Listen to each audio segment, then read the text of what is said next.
Diaspora FM, le journal.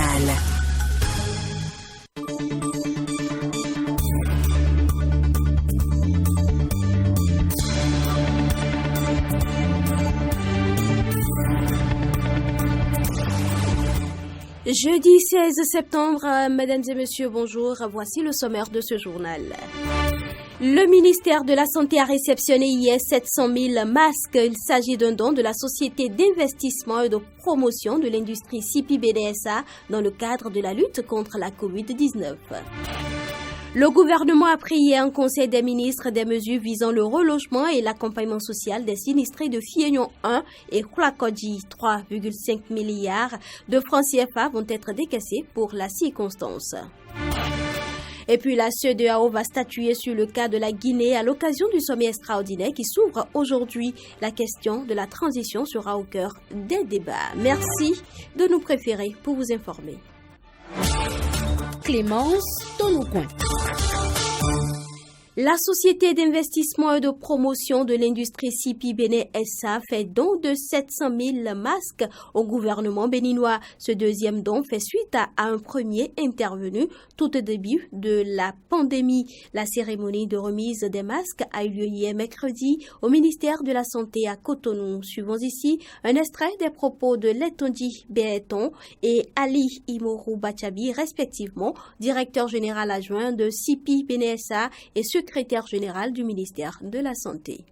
Le don que nous faisons aujourd'hui, c'est un don de 700 000 masques d'une valeur de 140 millions de francs CFA qui vient compléter des dons qui ont déjà été faits par le groupe Arise au début de la crise sanitaire liée à la pandémie du coronavirus. Nous sommes fiers de faire ce don dans la mesure où tous les jours nous voyons combien les agents de santé travaillent au bord de l'épuisement. Nous voyons combien les structures du ministère de la Santé sont sollicitées pour répondre à cette crise qui est non seulement générale, mais c'est une crise qui a un impact qui est dévastateur. Je voudrais aussi saisir cette occasion pour demander aux uns et aux autres de se vacciner et d'encourager leurs parents, leurs amis, leurs collègues à se faire vacciner. Je voudrais très sincèrement vous remercier et apprécier le choix de l'intrant que vous nous donnez. Les masques chirurgicaux sont l'un des intrants les plus utiles pour nous actuellement dans la riposte contre cette maladie-là. Surtout au cours de cette troisième vague qui est encore plus importante que les deux premières que nous avons connues.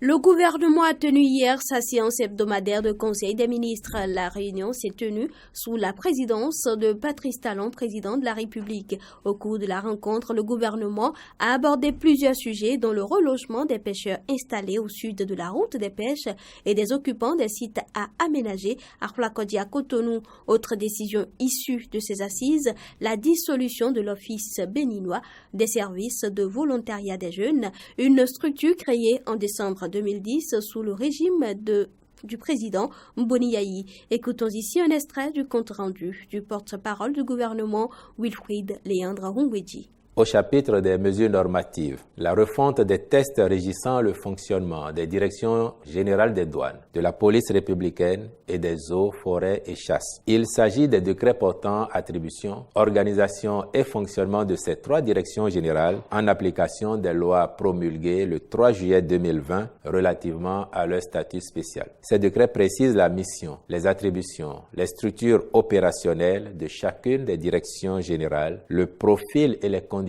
d'accès aux fonctions de directeur général ou de son adjoint, etc. Leur bonne application favorisera l'amélioration des prestations ainsi qu'une meilleure gestion des personnels.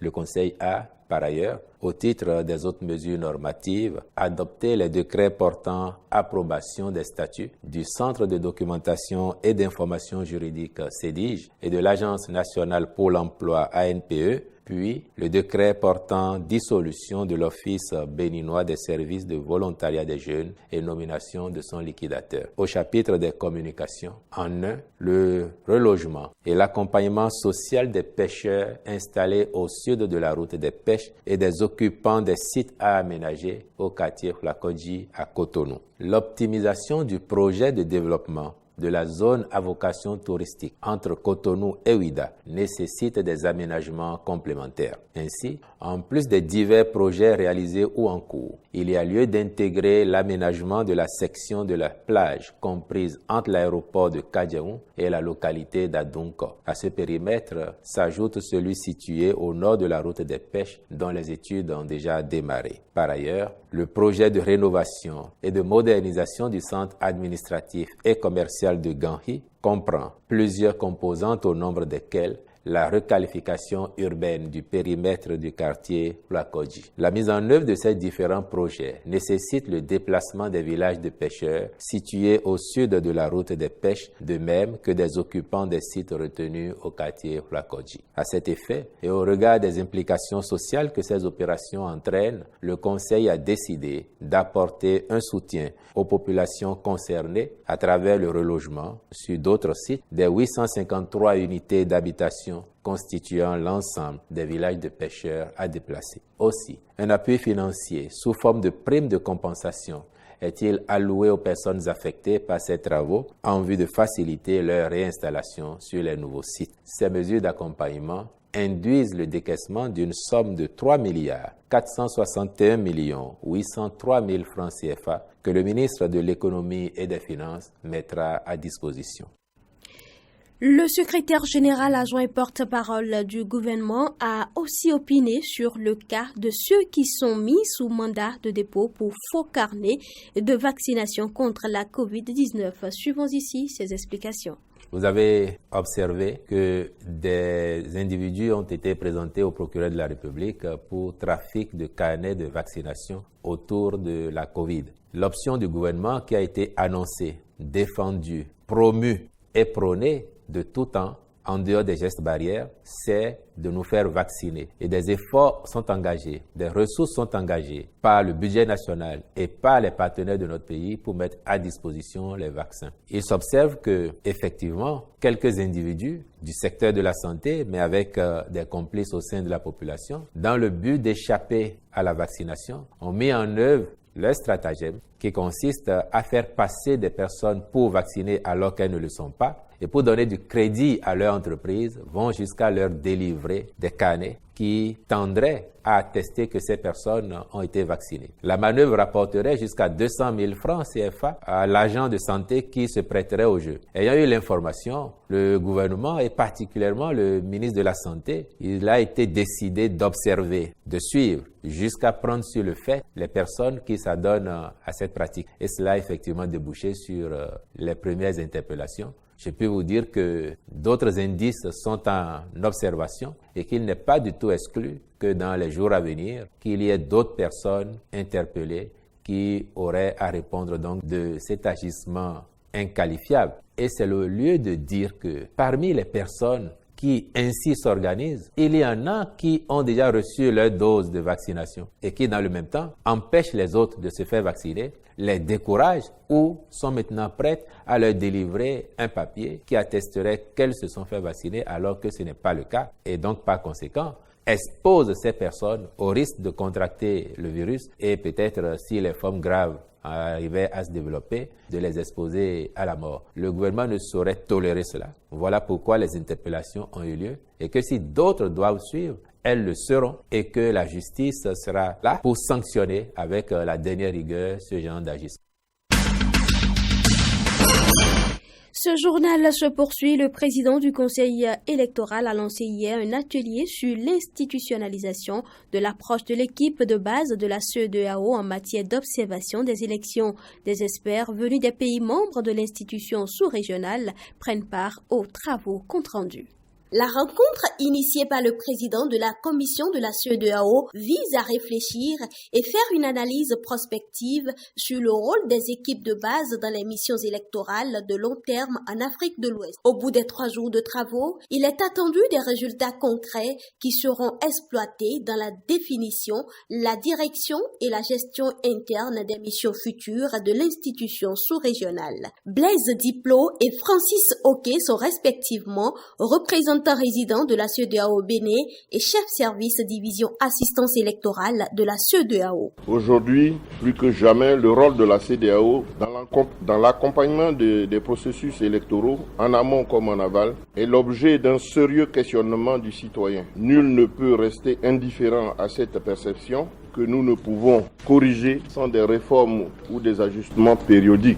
Cet atelier s'inscrit dans cette démarche puisqu'il vise non seulement à formaliser les équipes de base, mais également à susciter des idées novatrices sur leur travail, en lien avec les observateurs de long terme, en apportant aux besoins des améliorations substantielles aux diverses phases du processus. Nous, on s'est demandé, est-ce que la direction dans laquelle nous avançons est conforme aux attentes de nos États et de nos peuples. C'est pour ça que le président de la commission, M. Kassé-Brou, a autorisé que nous organisons, nous rassemblons ces experts que nous avons l'habitude de déployer pour s'asseoir et réfléchir sur comment améliorer la qualité des déclarations, la qualité des rapports et la qualité de nos interventions sur le terrain. Venu présider le lancement officiel des travaux, le président du conseil électoral a magnifié la tenue de cette rencontre. Selon lui, les travaux vont permettre d'améliorer la gestion des processus électoraux dans les pays membres de la CEDEAO. Sakalafia. Les présents ateliers sont la preuve que notre organisation a le souci de mieux assister les organes de gestion des élections en améliorant la qualité de ces interventions. Qu'il s'agisse aussi bien de l'assistance financière, technique, logistique que du développement des observations à long terme sur le terrain. Les travaux de cet atelier, qui regroupe une vingtaine de participants venus des pays membres de la CEDEAO, prennent fin le vendredi prochain. Nid de poule sur la voie publique à Cotonou, le tronçon Sika Toyota Étoile Rouge impose un calvaire récurrent aux usagers de la route, parfois au risque et au péril de leur vie. Reportage Carne François Roumbédéredo. Difficile de circuler sur l'axe Sika Toyota Étoile Rouge à Cotonou. Et pour cause, les nids de poules sur le bitume participent au calvaire des usagers qui sont obligés de les éviter à chaque passage. Selon ces usagers de la route, les conséquences sont évidentes. C'est difficile, ça complique la circulation et particulièrement sur l'axe que vous voyez là, ça crée beaucoup d'accidents. Par exemple, le trou qui est devant vous là, le freinage des fois, je ne sais pas, ça trompe beaucoup de véhicules et ça a plusieurs fois causé d'accidents ici. Ça fait mal au corps et ça crée des accidents aussi. Bon, c'est pas une bonne chose. Au fait, notre président, vraiment, il travaille sur les choses du voie là, mais je ne sais pas pourquoi ils ont laissé ici. Sur le corps, ça agit. Vous savez, quand vous prenez sur moto et que vous tombez subitement dans un trou, ça agit sur votre colonne vertébrale. Même au niveau des testicules, des fois on sent ça. Surtout quand on vous prend sur Bajaj, un zème vous prend.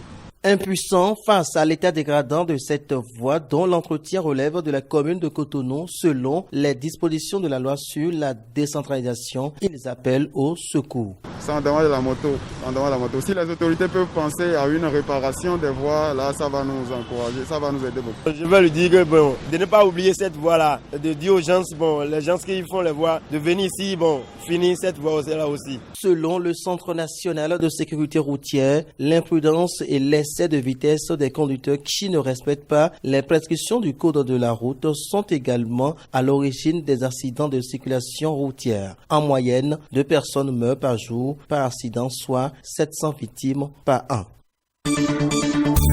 Les nouvelles africaines et internationales. L'actualité au-delà du Bénin, la CEDEAO se réunit aujourd'hui en sommet extraordinaire pour statuer sur le cas de la Guinée 11 jours après le coup d'État. La semaine dernière, l'organisation sous-régionale avait suspendu le pays de ses instances. Ira-t-elle plus loin ce jeudi en sanctionnant directement le pays? L'hypothèse est sur la table. Pour les aider à trancher, les chefs d'État ouest-africains auront entre leurs mains le rapport de la mission qui s'est rendue sur place vendredi dernier. Dans ce document, les émissaires de la CEDEAO formulent plusieurs recommandations. D'abord, que la transition soit civile, ensuite qu'elle soit courte. Les membres de la mission étaient divisés sur sa durée, certains plaidant pour une transition rapide de 6 mois et d'autres pour une parenthèse d'1 an. L'Angola accueille aujourd'hui un nouveau sommet de la conférence internationale pour la région des Grands Lacs. Les autorités centrafricaines vont présenter une feuille de route de sortie de crise qui doit être validée par les chefs d'État de la région. Si le contenu précis de cette feuille de route n'a pas encore été dévoilé, parmi les enjeux des discussions figure la tenue du dialogue national encouragé par les États de la conférence conférence. Le président Touadéra prône la tenue d'un dialogue républicain sans les groupes armés ayant participé à la tentative de coup d'État en janvier. Et pour finir, les forces françaises ont tué le chef du groupe djihadiste État islamique du Grand Sahara, Adam Abou Walid al-Sahraoui, et un succès majeur a annoncé le président Emmanuel Macron dans la nuit d'hier à aujourd'hui. Il s'agit d'un nouveau succès majeur dans le combat que nous menons contre les groupes terroristes au Sahel, a déclaré le président français sur Twitter. Cet été, en juin et juillet, Paris avait déjà annoncé la mort ou la capture de plusieurs cadres de haut rang de l'État islamique au Grand Sahara par la force française Barkhane et ses partenaires dans le cadre de sa stratégie de cibler les dirigeants et les cadres des organisations djihadistes. Le chef de l'État islamique du Grand Sahara est mort à la suite d'une frappe de la force Barkhane, a tweeté de son côté la ministre française des Armées, Florence Parly, en saluant également un coup décisif contre ce groupe terroriste.